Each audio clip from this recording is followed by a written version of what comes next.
Welcome to compile करो। आज हम जानेंगे कंसेंसस एल्गोरिदम्स क्या होती है। बेसिकली दो तरह की कंसेंसस एल्गोरिदम्स और प्रोटोकॉल्स होते हैं, राफ्ट और पैक्सॉस। सबसे पहले मार्केट में पैक्सॉस आया था, ठीक है। उसके बाद में थोड़ा सा उसको सिंपली वे में राफ्ट की फॉर्म में रिप्रेजेंट किया गया है, ठीक है। तो बेसिकली अपन पहले समझने की कोशिश करते हैं कि कंसेंसस होता क्या है, ठीक है। तो किसी भी डिस्ट्रीब्यूटेड आर्किटेक्चर में, किसी भी डिस्ट्रीब्यूटेड सिस्टम के अंदर जब आपके पास में मल्टीपल नोड्स होते हैं, ठीक है, तो उनके अंदर आपस में कम्युनिकेशन बेटर वे में कैसे हो, डेटा का रिप्लिकेशन कैसे हो, लीडर का इलेक्शन कैसे हो, इन सारी प्रॉब्लम्स को सोल्व करने के लिए कंसेंसस मार्केट में आया था, ठीक है।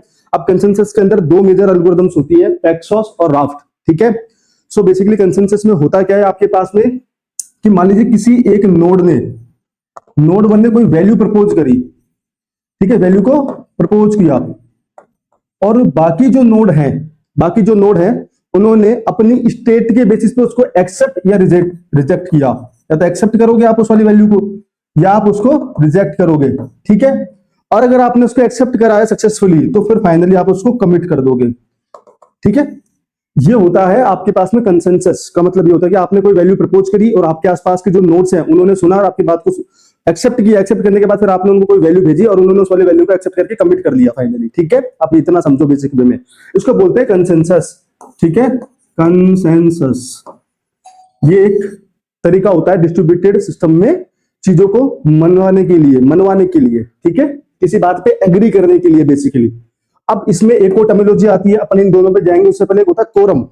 कोरम क्या होता है कि डिस्ट्रीब्यूटेड सिस्टम में मेजॉरिटी ऑफ नोड्स, ठीक है, किसी बात को एग्री करते हैं तो उस बात को माना जाता है। तो बेसिकली कोरम अगर 5 नोड का आपके पास में क्लस्टर है तो n+1 डिवाइड बाई 2, ठीक है, इक्वल टू 3। तो 3 नोड ने अगर बात मान ली तो मुझे गुट्टू को है, मैं उसको कुछ नहीं बोलूंगा, उस वाले डेटा को भेज दूंगा और वो लोग अपने डेटा को कमिट कर देंगे फिर, ठीक है ना। इस केस में क्या हो सकता है कि डिस्ट्रीब्यूटेड सिस्टम में होता है कि कुछ नोड फेल हो जाए, ठीक है, कुछ नोड अभी डाउन हो, वो वैल्यू एक्सेप्ट नहीं कर रहे हो, या नेटवर्क फेल्यूर हो जाए। इस वजह से अपन क्या करते हैं, कोरम को एक बेस वैल्यू मानते हैं। कोरम क्या होता है, मेजॉरिटी ऑफ नोड्स, ठीक है। इन दोनों के बेसिस पे ये दोनों प्रोटोकॉल्स काम करते हैं। अब कैसे करते हैं इनको समझने की अपन पहले डिटेल में कोशिश करते हैं।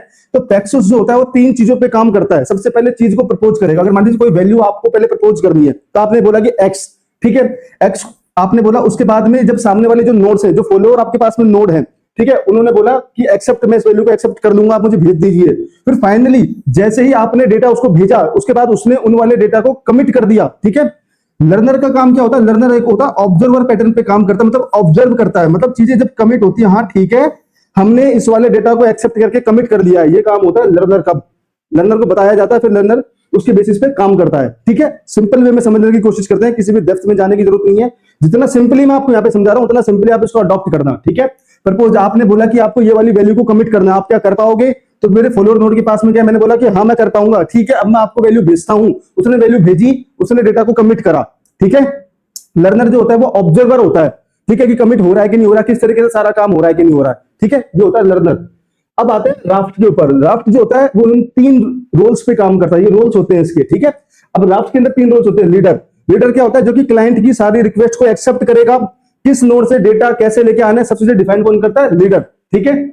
उसके बाद में होता है फॉलोअर क्या होता है, जब आपको मान लीजिए आपके पास में कोई राइट के लिए डेटा आया तो आपने अपने उसको लॉग फाइल में लिख लिया और फॉलोअर नोड को बोल दिया कि आपको ये वाला डेटा रिप्लिकेशन के लिए अपने लॉग फाइल में लिखना है और एक्सेप्ट करना है, तो फॉलोअर नोड वो होते हैं, ठीक है। इसके बाद आता है कैंडिडेट। सो बेसिकली कैंडिडेट यहाँ पे नोड क्या होते हैं, कैंडिडेट नोड का मतलब ये होता है अगर जब आपके पास में लीडर नोड से कोई हार्टबीट नहीं आ रही है और लीडर जब एक्टिव नहीं है तो कैंडिडेट नोड क्या करते हैं, फॉलोअर नोड को बोलते हैं कि आप मुझे वोट करो, मैं आपका लीडर बन जाऊंगा, ठीक है, मैं क्लाइंट की रिक्वेस्ट एक्सेप्ट करने के लिए कैपेबल हूं, मैं आपका लीडर बन जाऊंगा। उसको बोलते हैं कैंडिडेट नोड्स, ठीक है। ये 3 चीजों पे काम करता है। तो बेसिकली किसी भी डिस्ट्रीब्यूटेड आर्किटेक्चर के अंदर जब आप कोई भी डेटा जब राइट करने के लिए जाते हैं तो बेसिकली कंसेंसस प्रोसेस से होकर गुजरता है। उसके लिए राफ्ट और पैक्सॉस 2 एल्गोरिथम बनाई गई है।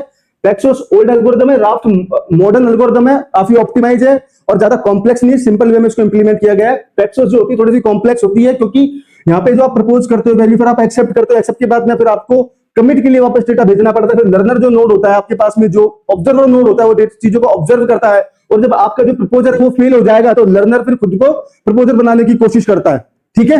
जो जैसा राफ्ट में होता है वैसा ही पैक्सॉस में होता है, बट कॉम्प्लेक्सिटी हाई होती है पैक्सॉस के अंदर कंपेयर टू राफ्ट, ठीक है। तो बेसिकली जब आप कोई भी वैल्यू एक डिस्ट्रीब्यूटेड सिस्टम में जब राइट करने जाते हो तो सबसे पहले क्या होगा, सबसे पहले आप चीजों को प्रपोज करोगे, ठीक है। प्रपोज करने के बाद में आप बोलोगे एक्सेप्ट, ठीक है। एक्सेप्ट के बाद में आएगा एक्सेप्टेड, एक्सेप्टेड के बाद में फिर आप बोलोगे कमिट, फिर बोलेगा कमिटेड। तो इन सारी स्टेट से होकर डेटा गुजरता है। तो इस वजह से जो आपके पास में डिस्ट्रीब्यूटेड इकोसिस्टम्स होते हैं उसमें लेटेंसी इसलिए इंक्रीज हो जाती है क्योंकि आप एक लीडर हैं और आपने मल्टीपल लोगों को बोला कि आपको ये वाला डेटा अपने नोड पे राइट करना है।